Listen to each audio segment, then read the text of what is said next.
बुद्धिमान राजा की कहानी। बहुत पहले की बात है। एक नगर हुआ करता था जहाँ के राजा बहुत बुद्धिमान थे। उनकी बुद्धि और चतुरता के चर्चे हर जगह फैले हुए थे।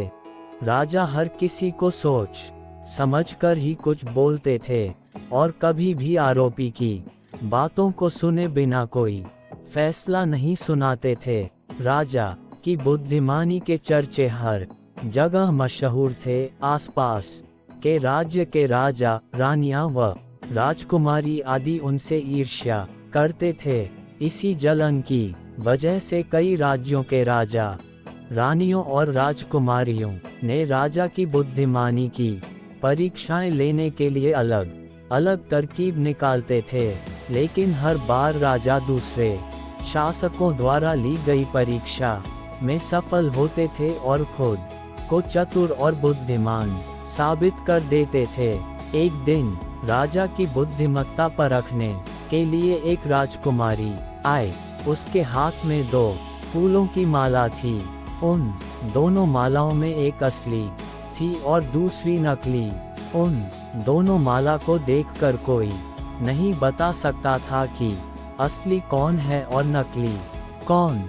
राजकुमारी ने दोनों मालाओं को राजा के सामने रखा और कहा, हे राजा, अगर आप इतने बुद्धिमान हैं तो ये बताएं, इनमें से असली फूलों की माला कौन सी है।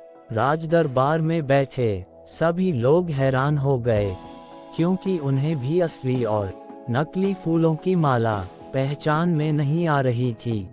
सभी ये सोचने लगे कि आखिर राजा कैसे असली माला पहचानेंगे।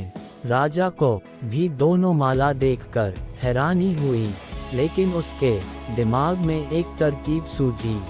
उन्होंने तुरंत अपने सेवक से बोला, बगीचे की खिड़कियां खोल दो।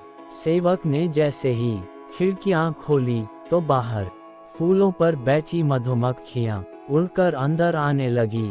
राजा कुछ देर मधुमक्खियों को देखते रहे, फिर जैसे ही एक मधुमक्खी फूल की माला पर बैठी, वैसे ही राजा ने असली फूल की माला को पहचान लिया और बोला, अब मैं बता सकता हूँ कि असली माला कौन सी है। राजा ने उसी समय असली फूलों की माला की तरफ इशारा किया जिस पर मक्खी बैठी थी। राजा की इस बुद्धिमत्ता को देखकर दरबार में मौजूद सभी लोग उनकी प्रशंसा करने लगे और कहने लगे कि हर राज्य में आप जैसा बुद्धिमान राजा जरूर होना चाहिए। राजकुमारी भी राजा की इस होशियारी को देखकर बहुत प्रसन्न हुई और राजा की तारीफ में दरबार में कुछ शब्द बोले और फिर अपने राज्य के लिए चल पड़ी। अगर आपको हमारी वीडियो अच्छी लगे तो हमारा चैनल को जरूर सब्सक्राइब करें और कमेंट करके बताएं कि आपको हमारी वीडियो कैसी लगी। धन्यवाद।